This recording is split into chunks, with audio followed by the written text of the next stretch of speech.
日字穿心錘。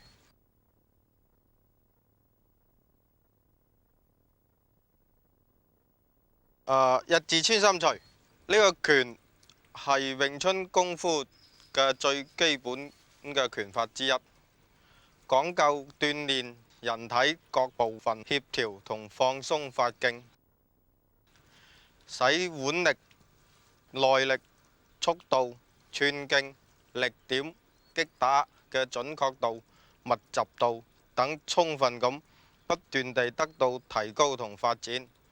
拳經過心窩，即係人體嘅中線旋轉直出，成日字形。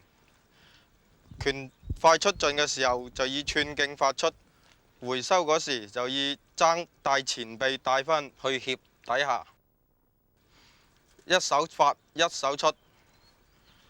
此法左右連環拳，並不斷咁提高衝拳嘅速度，增加出拳嘅次數。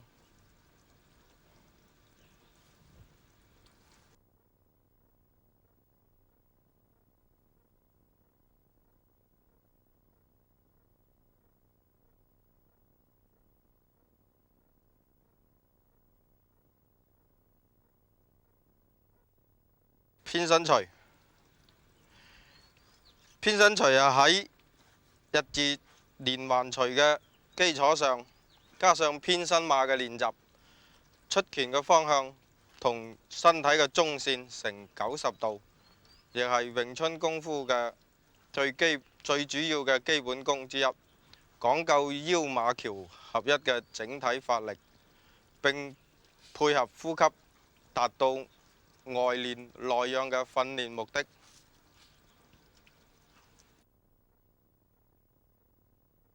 獨角錘喺日字穿心錘同偏心錘嘅基礎上面，增加咗唔同嘅角度嘅攻防訓練，亦都係要求腰馬橋合一整體嘅配合。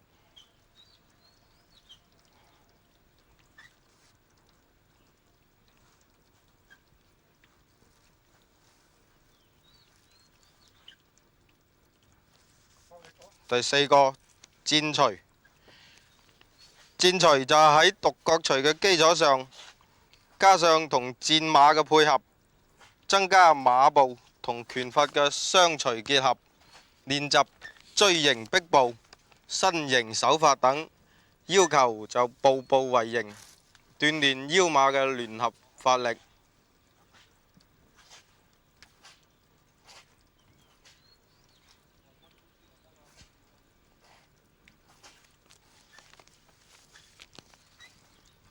伏手衝錘，伏手衝錘係模仿敵方喺上路同中路嘅不同攻擊角度，我方運用中線原理，連消帶打，訓練大腦，指揮雙手，同時作出不同嘅攻防動作。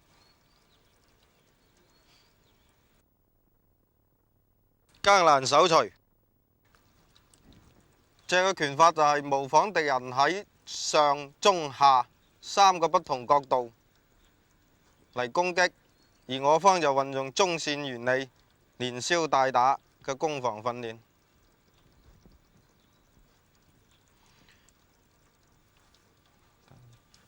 七星扣錘，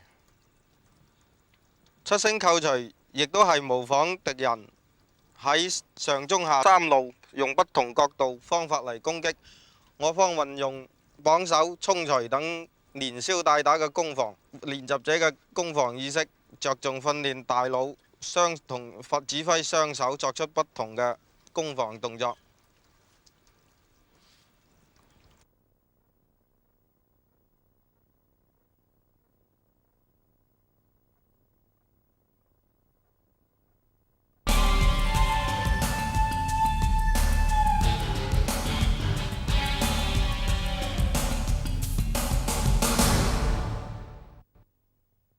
好，下邊示範嘅係我派詠春拳法第一式日字穿心錘。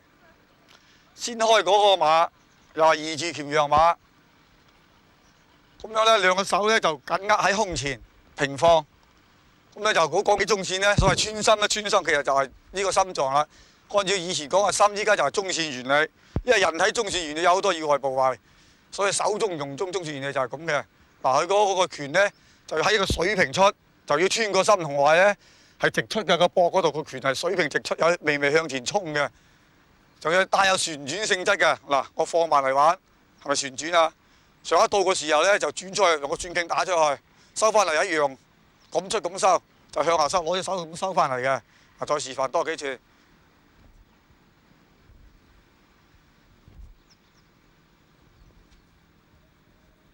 到嘅時候就發個轉徑出去嘅，收嘅時候咧就用呢個踭啊向後戳翻嚟嘅。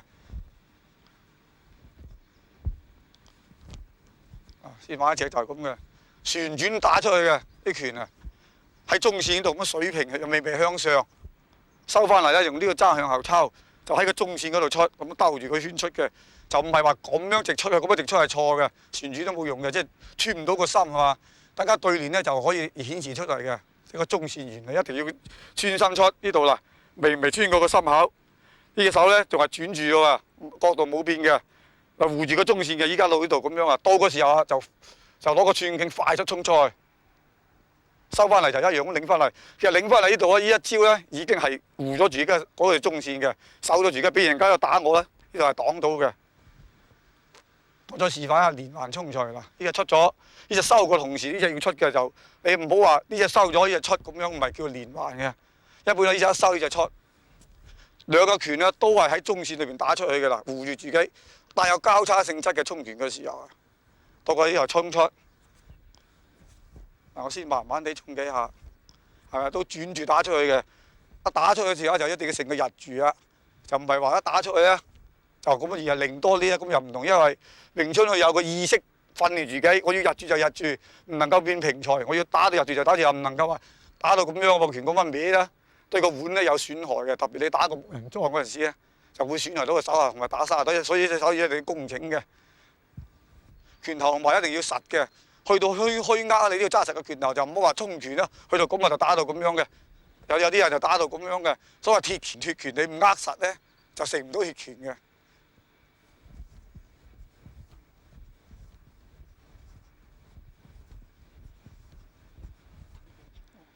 嗱，我咧用不同角度咧再表演俾大家睇下。先開二字拳樣嘛，又係記住呢度出咧係護中用手中用中嘅，一出就咁樣旋轉出去嘅，喺度平出去嘅。到個時候咧就係微微向上衝出去。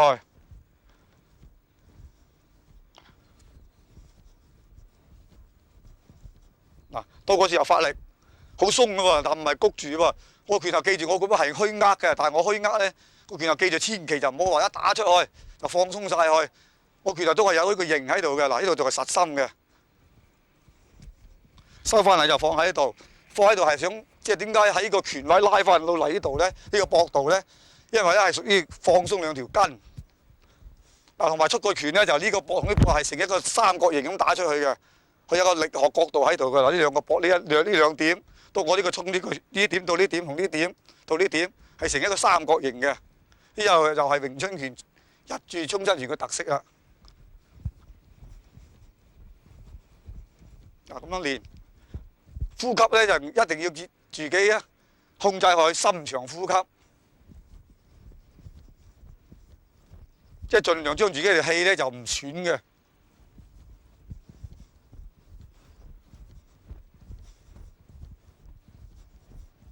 嗱，呢個就叫做連擊啊，一收就要快嘅。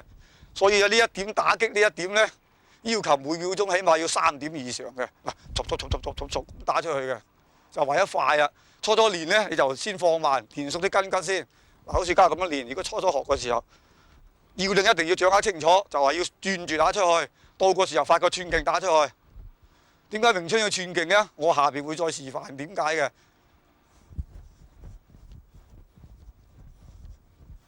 收息咁樣收。好嗱，如果冇人練嘅時候咧，就要對住木人樁練咧。你熟悉咗之後啊，先至好打個木人樁，唔係會屈親手。因為有啲學員唔識咧，衝個錘係咁衝嘅有，係嘛？衝到咁衝嘅有，所以呢一點到同呢一點到，呢一點同呢一點到都會損害自己條腕嘅。一般到咧就整個拳面到嘅，咁打出去嘅。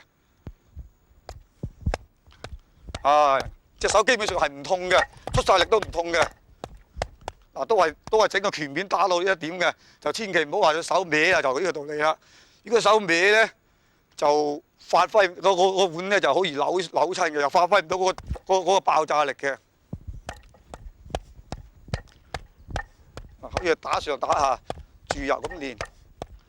如果冇人同你對練咧，就可以咁樣對個木人樁練下嘅。下面再揾兩個師傅示範一下詠春拳對沖。嗱，好啊！依家兩個對下日住穿心牆嘅對沖。我停。如果大家中線係唔穿心打出，個穿心打出咧就拳撞拳嘅啦。大家再試下。如果放慢個動作，唔好穿心咧，就係一人一拳嘅，甚至係一人一拳嘅，係咪一人一拳啊？就所以收埋先。點解要穿心咧？大家穿心再表現一轉慢啲，係。所以對方嘅拳咧就喺佢有攻擊防守嘅作用啊，就將大家嘅拳打唔到嘅。本來係打心口噶嘛，大家裝下中線嘅就通過穿心就將嗰個拳咧就射歪咗啦。嗱，你再示範，係慢慢，嗱呢家就唔穿心嘅，再穿心嘅，係啊，所以就打唔到噶啦。穿心同唔穿心個效果就好明顯啦。我哋要靠下對沖，慢啲，係啦。嗱，依家咁平時咁練嘅。冇人練先喺個樁度練，基本上喺個對練係比較好嘅。大家唔係鬥力嘅，係只要練嗰個尺寸，即係個穿心呢個尺寸。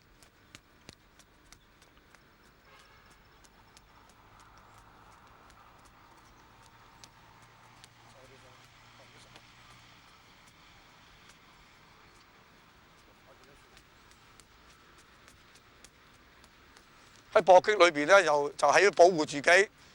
射開敵人嘅作用啦，呢個穿心錘就咁練啦。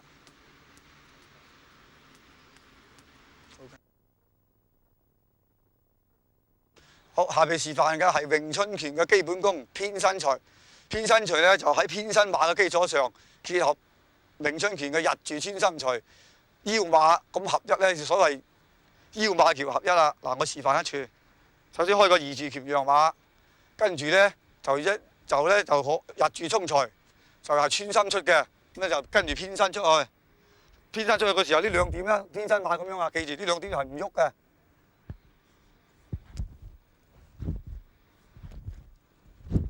嗱，都係穿住心出嘅。嗱，我放慢，要求咧就係唔好話個馬到咗啦，個拳先出，就希望要求咧就係腰馬橋，所謂三合一啊。嗱，比如我咁樣係唔合一嘅。應該係要一齊過去嘅，就所以個拳衝出先，同埋一定要一個後手一定要坐後啦，就千祈唔好咁係錯嘅。咁係練個偏身馬係錯嘅，偏身錘都冇用嘅，即係坐得唔後，起唔到嗰個鍛鍊作用，發揮唔到嗰個以後嗰個功力。所以我哋個要求咧都係重心，一定呢個盤上馬一定要坐得低嘅，初練咧就越低越好。即係呢個馬跪得越低越好。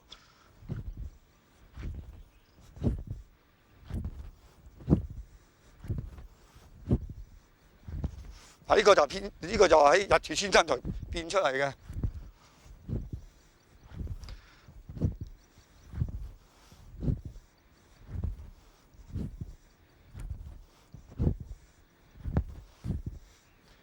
一定要結合嗰個偏身馬，日住穿錘。咁就先玩好個偏身錘㗎。咁呼吸嗰方面咧，嗱，比如我一衝錘我就吸氣嘅，收翻嚟一拳我就呼氣嘅，一呼一吸結我就練到個耐力㗎啦。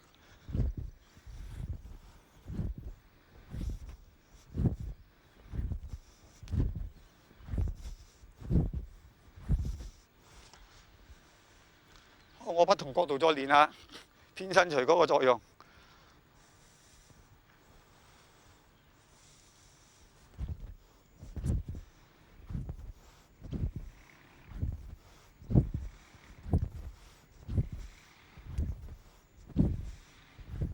我再放埋，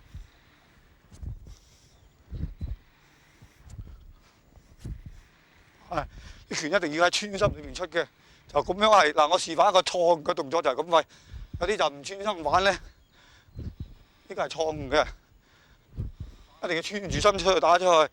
所以詠春拳嘅中線好緊要嘅。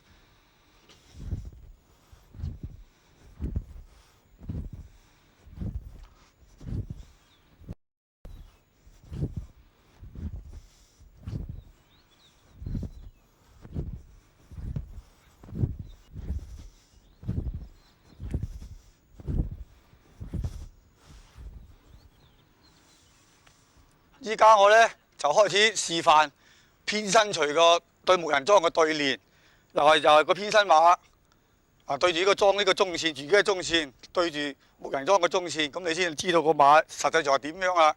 嗱，比如人哋一錘打我，呢個拳一錘打我嘅，打我呢度嘅，我射咗佢，跟住一錘打過去，呢個就對木人樁練嗰個意識啦。啊，如果你個唔係穿心錘咁打出咧，如果唔係穿心錘咁打出咧就撞嘅。嗱，比如呢度咁樣打咧就撞嘅，一穿心就唔怕啦，一穿心就打唔到啦。所以木人樁嗰個就可以好快起到作用嘅。所以詠春有特色，由木人樁要自己門派練翻先得嘅。啊，再練一次嗱，咁啊撞唔到就手嘅。如果咁樣唔偏身咧，就拳撞個樁噶啦，係咪啊嗱？比如我唔偏身嘅，我又咁打到個樁度用，發揮唔到個力嘅。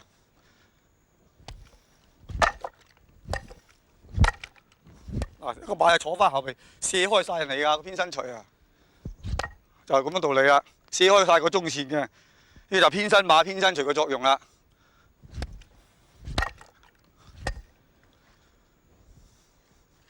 好，下邊咧就由兩位教練示範一下偏身錘嘅對練。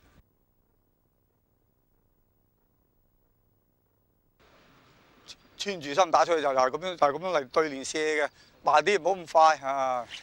係嗱，咁就射開對方啦，大家互相射咗嘅，因為大家都係打中線，個中線大家都喺呢度噶嘛，佢家就射兩個向後坐咗，所以就避開咗個中線，避開咗個攻擊嗰個角度噶啦。嗱，再示範兩下，啊，穿住心打出去嘅，啊，個馬就大家都係移住嘅，起翻個移住馬，大家都坐翻個移住鉗樣馬喺度嘅，再試兩下，啊，睇到啊嗱，個馬一定坐得好厚嘅，大家都向後坐嘅，所以就睇到出嚟呢個練嘅功力嚟噶啦。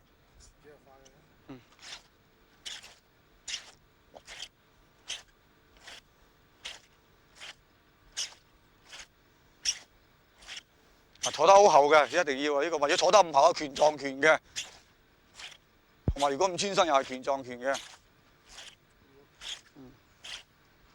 好，停下，好。獨角錘咧，又喺獨角馬嘅基礎上，又係用日住穿心錘同偏身錘結合起嚟嘅。嗱，比如我一個偏身錘，我就打過嚟呢度，打呢個角度。點解我唔同原來個偏身錘嘅角度係打呢邊嘅？因為我換個角度就打呢邊。再嚟，我日住穿心錘本來係衝前嘅，但係咧我又衝佢呢個角度，所以就叫做獨角錘啦。但係個獨角馬咧，呢度要記住要盤翻住有個形喺度嘅喎。啊，呢個係正身馬嚟嘅，係二字鉗樣馬嚟嘅。個拳角就打呢個方向，但係都係穿住心出，穿住收翻嘅。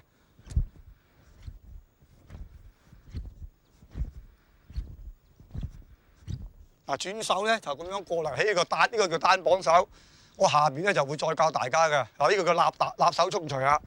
嗱，模仿人哋一錘架住擋住人哋嘅，我手立住佢，我就衝錘打出去。嗱，又即到打一個獨角錘嘅方向啦，係咪嗱？我首先個獨角馬玩得好咧，我玩呢個獨角錘咧就冇乜問題嚟嘅，就好容易跟住上嘅啫。只不過就係發力，就係協調發力，又係腰馬橋個合一發力啊！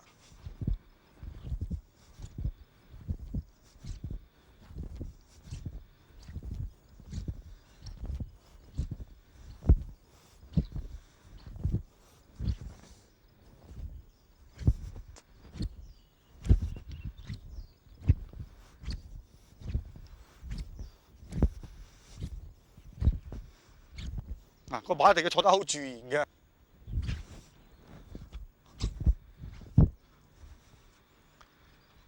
好，我喺不同嘅角度再練俾大家睇下。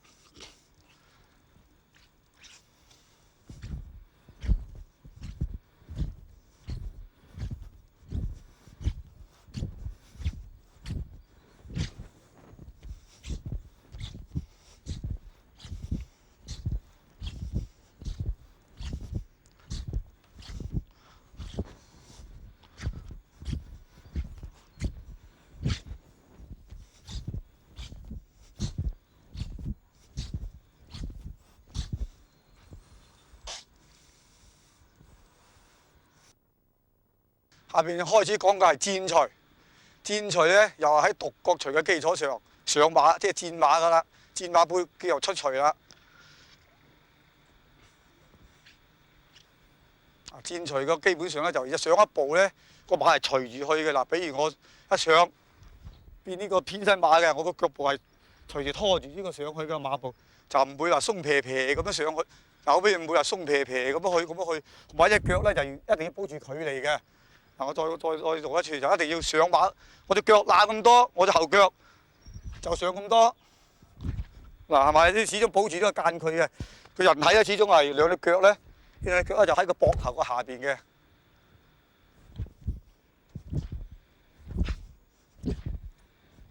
一上步，跟住個拳拖埋上去，就用個獨角錘咁打出去嘅。呢啲係講進步啦。又係玩翻呢個綁手立錘，一立就上馬，上馬後腳你拖翻上去，就一定要保持翻個距離，唔好俾佢有多有少嘅，多少都唔啱嘅，就啱啱夠嗰個人體嗰個重心平衡就啱噶啦。記住呢個馬咧就唔係講嘅錯嘅，一定要坐翻個二字拳讓馬喺度嘅。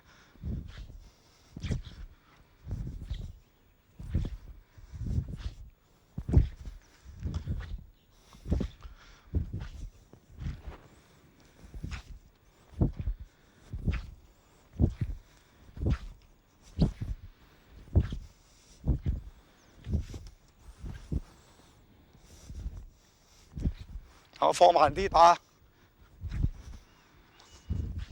係咪？要好協調嘅身體啊！拳腳腰一齊嚟，腳即係馬，嗱係嘛？轉過嚟又係，要整體發力。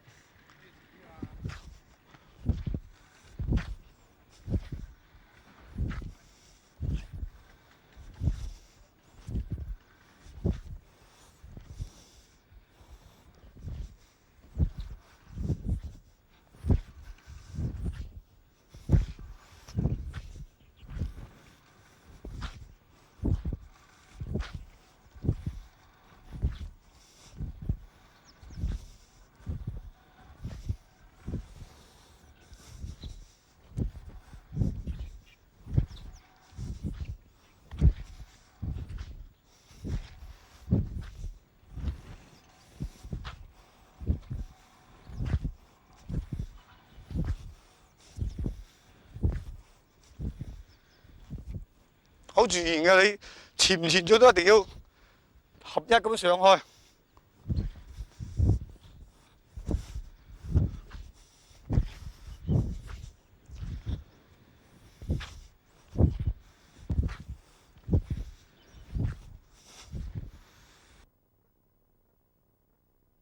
兩個教練示範一下戰錘，初初你係慢啲，試下嗰個上馬同埋打嗰個目標嗰個準確度、速度，係嗱，一出就係打去嗰個目標嘅，係。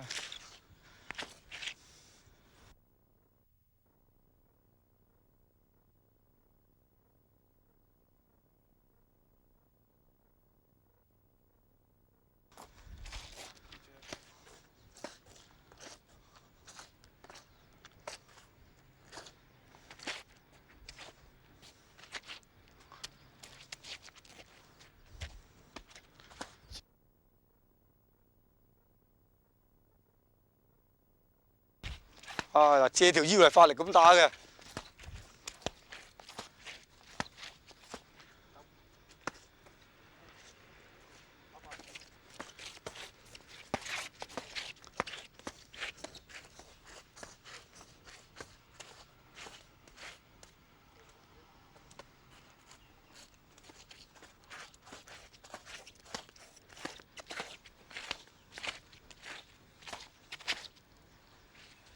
好，我下邊示範嘅係詠春拳嘅基本功伏手衝錘。伏手衝錘咧，又係喺二字拳讓馬個基礎上嚟練嘅。佢就擺呢個搏擊裝喺度，即係模仿人哋一錘打嚟，我就守住中線，佢就向我中線打嘅。我一伏手我就衝錘打出去。呢個咧係要連環，所謂連消帶打嘅。就係咁樣，人比如一錘打過嚟，我就一錘一伏，呢個叫伏掌啦。以後會教大家喺個伏掌。一伏佢同時衝錘要同時出嘅，你又唔好話伏低再衝出去，咁又慢咗好多嘅，嗰個戰機就喪失咗嘅啦，就好快速嘅。呢個係連貫練嘅。嗱，我放慢啲啊，練一伏，攞個腕力一伏，呢個拳咧就發寸勁轉住打出去。我雖然咁直打啫，但係我有意識轉出去喎，嗰個衝錘啊！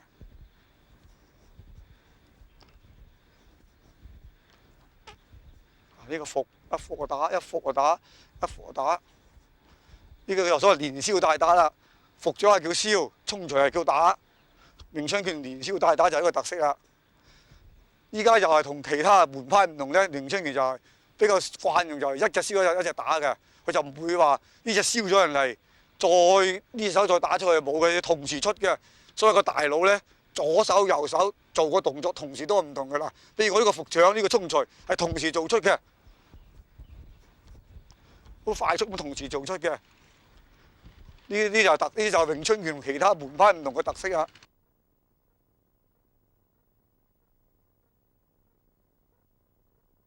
喺第呢個角度又再睇睇。嗱，呢個日字衝錘咧，你有功力之後玩啲就好純熟嘅呢個衝錘啊！伏掌又係喺掌法裏邊會教大家個伏掌嘅。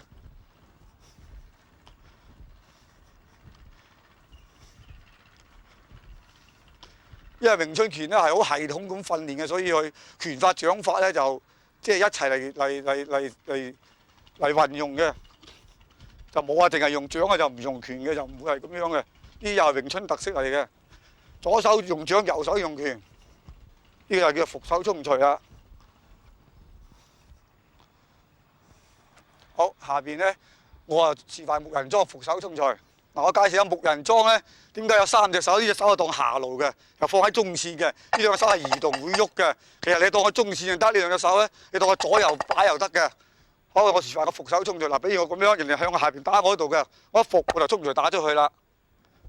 嗱，呢個碗咧係咁樣慢慢變落嚟伏嘅。呢隻手啊放慢嘅時候啦，一伏嘅時候呢個衝錘打出去。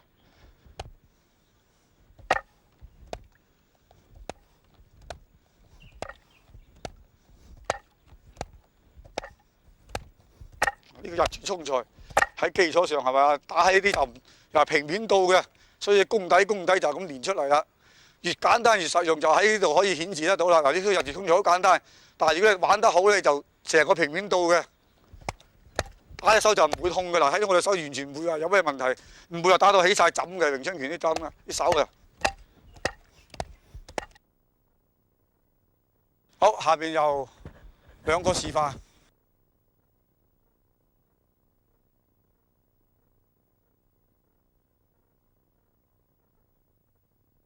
咧係咁伏住，或者呢個伏手呢個揸拳頭打出去嘅，因為大家為咗唔會互相，所以就離開少少。再嚟，你俾一錘打出去，呢個伏住啊，揸錘衝錘伏手衝錘。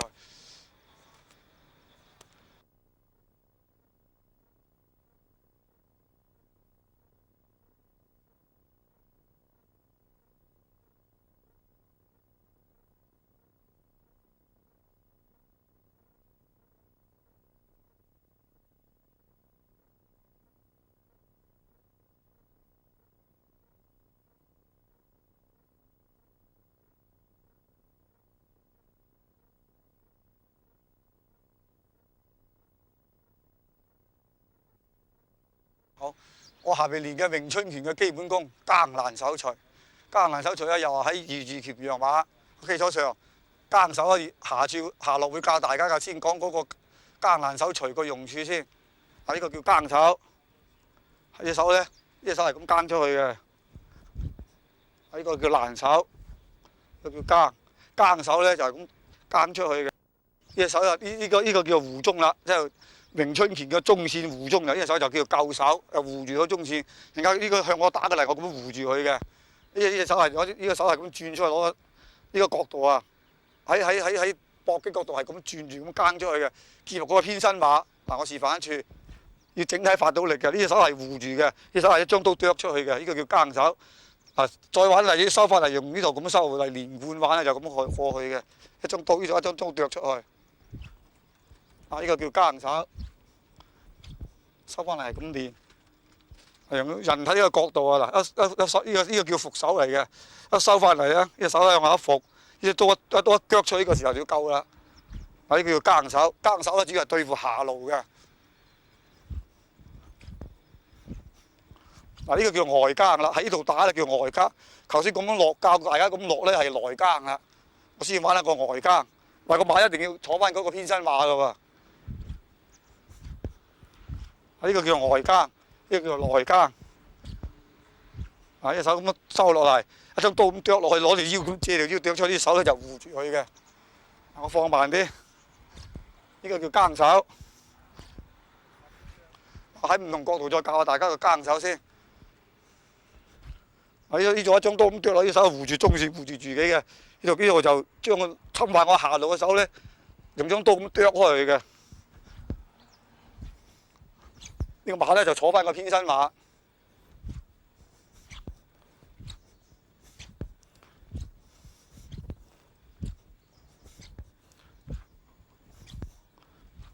一收呢度，我哋腰力嘅，用個偏身馬咧就發出去射開人嚟嘅。呢個叫更手，我再示範攔手先。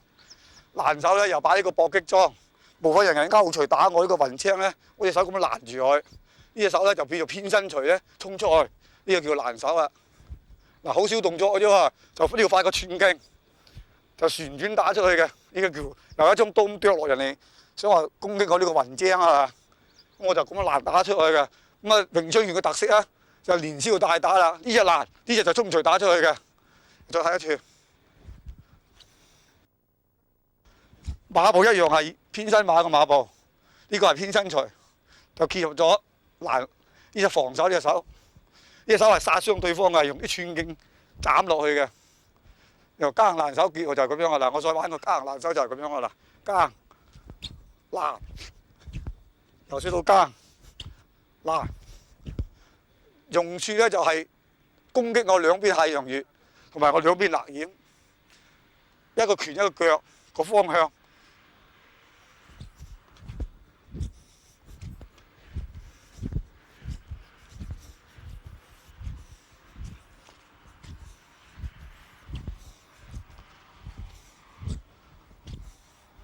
腰馬合一咁射過去嘅，呢個更手係。呢個角度練下更攔手。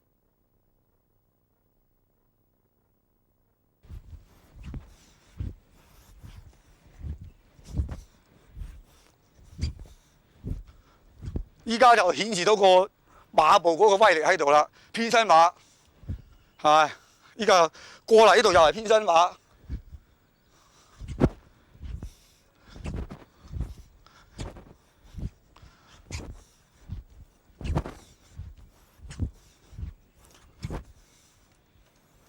好，我再示範木人樁。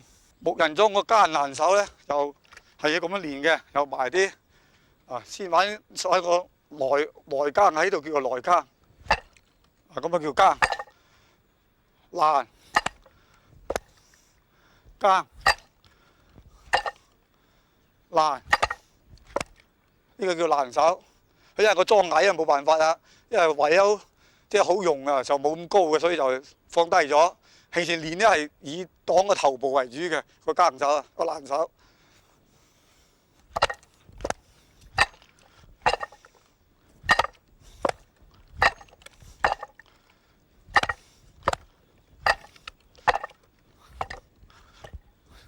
呢個叫內更啊，呢個叫內更啦，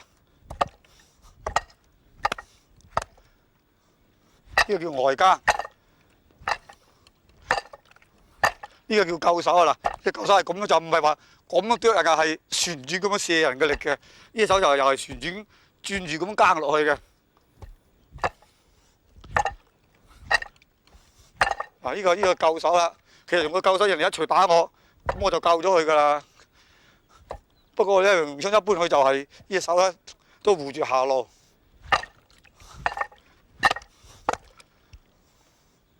好，下邊繼續又請兩個師傅對練。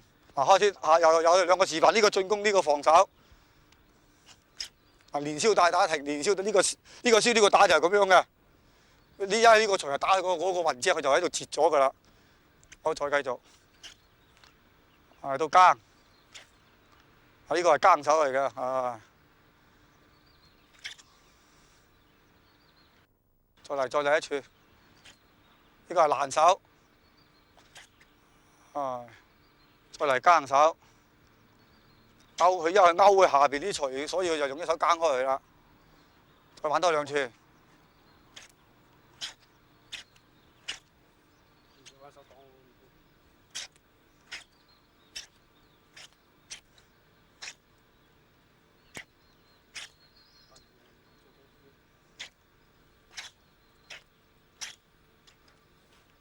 玩多2處。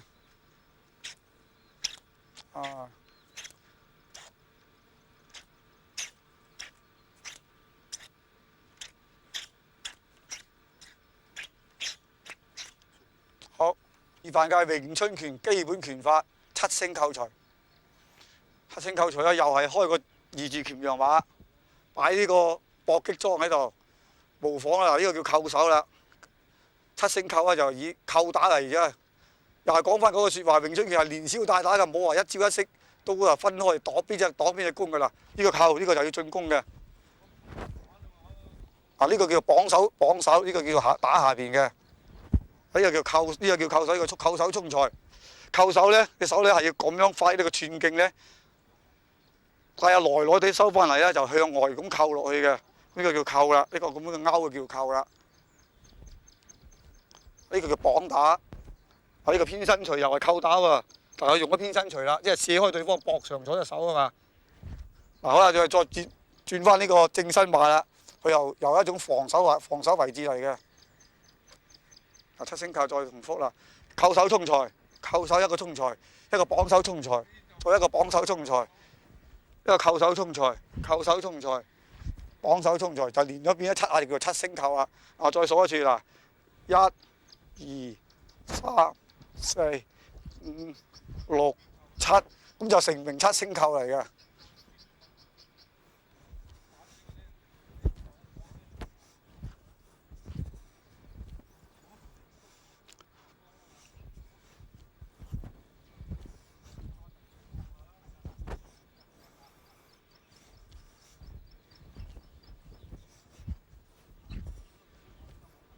既有正身馬，又有偏身馬，就7星扣嘅特色啊！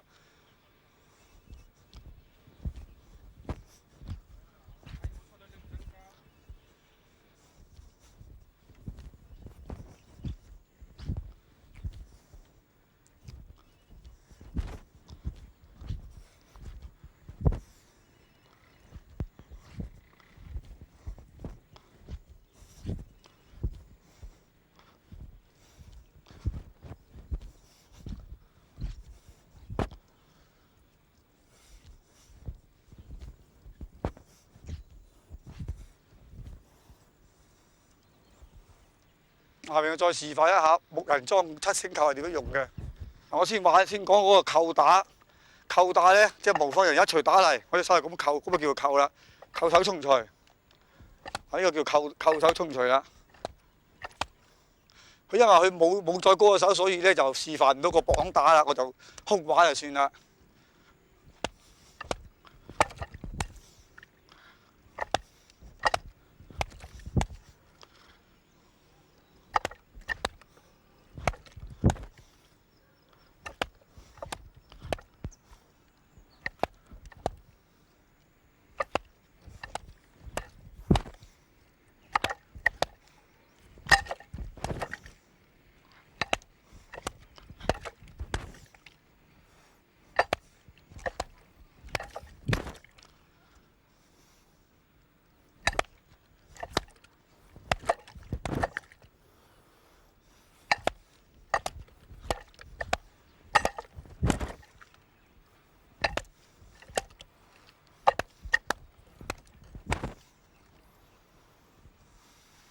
你進攻，佢防守，咁你就示範一下扣打，再扣打，綁手打，再綁手打，再偏身扣打，偏身扣打，綁手正身打，咁啊7星扣成個用處就係咁樣噶啦。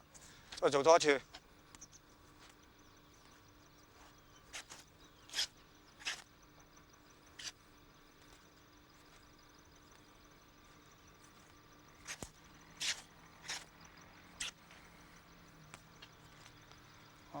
由慢到快咁練呢，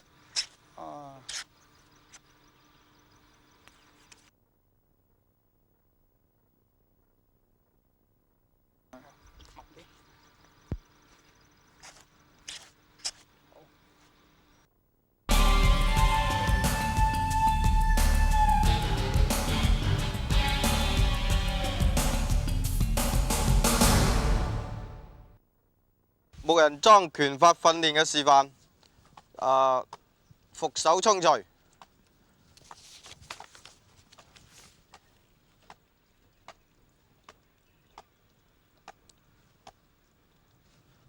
日字穿心錘。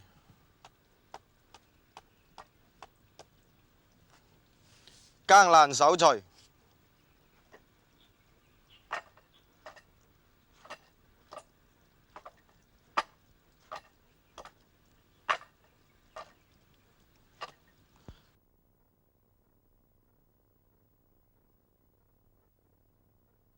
七星扣錘。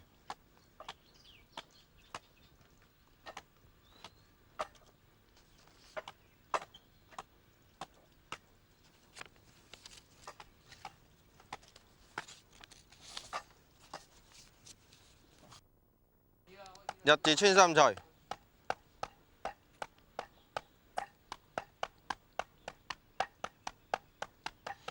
伏手衝錘。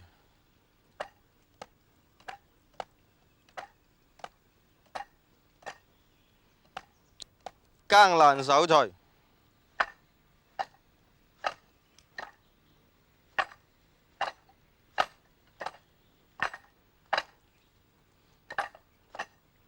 七星扣錘。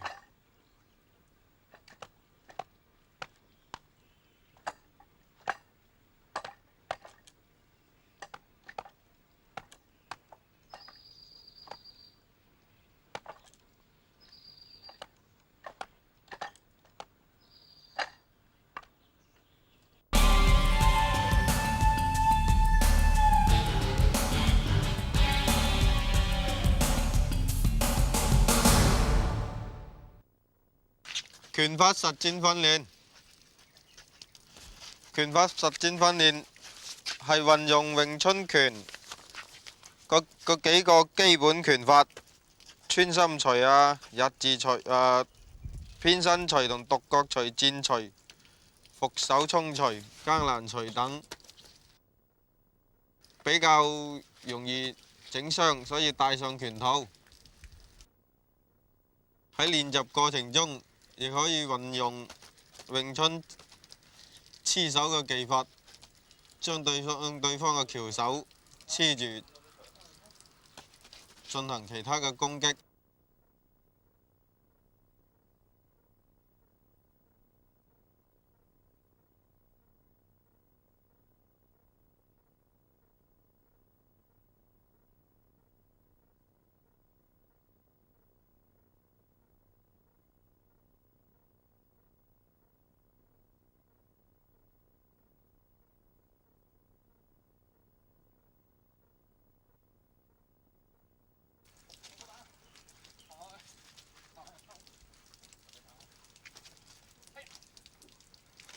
伏打。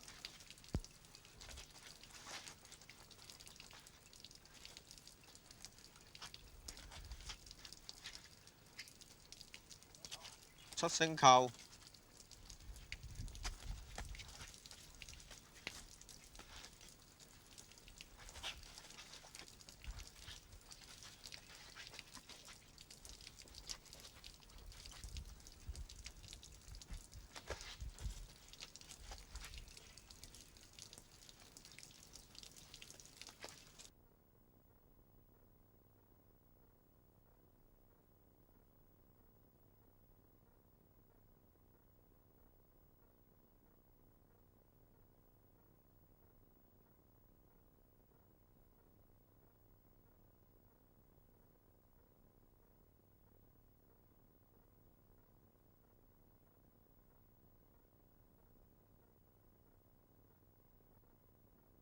呢個七星扣打，扣打即係一隻手扣，一隻手衝錘，試探性一個啊係嗱，連環衝錘由詠春嘅連環衝錘基本功出到嚟啦。喺拳法裏邊有個日住穿心錘，就係呢啲下咁衝嘅。喺度扣打啦，有個扣打啦，扣打連環衝錘。其實最簡單嘅拳法又係最實用嘅，就係直錘，連消帶打，詠春拳嘅特色。連消帶打喺度啦。一隻攻嗰隻手要同時出嘅，咁就叫做連消帶打，一燒就打啊嘛。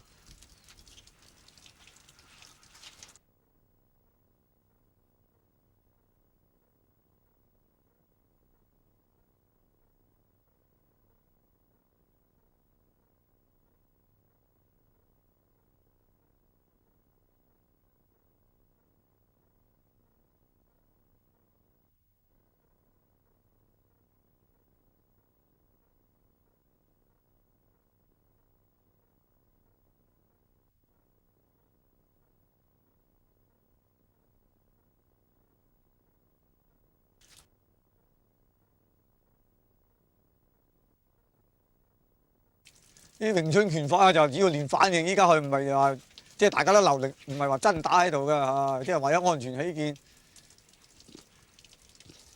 實際上喺搏擊裏邊就唔一定話用晒死力打人嘅，呢啲只不過係一種鍛鍊嘅方式。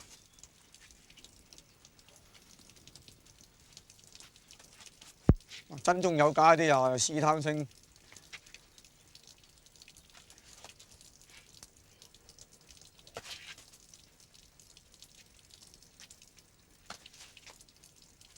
嗱，呢啲步法包含咗步法裏邊嘅詠春拳，一個退步，一個進步，逼步。呢度已經睇到出嚟，頭先剛才呢啲進步啦，嗱一個射啦，啊！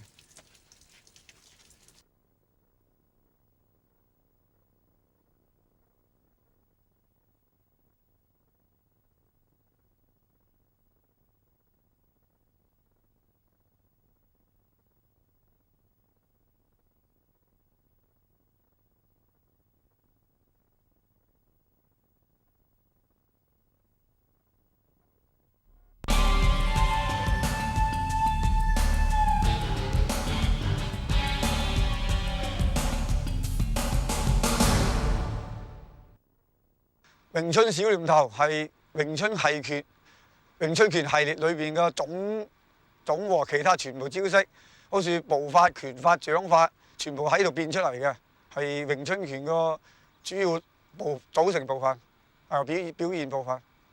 好，開始，準備練，1、2、3，開始。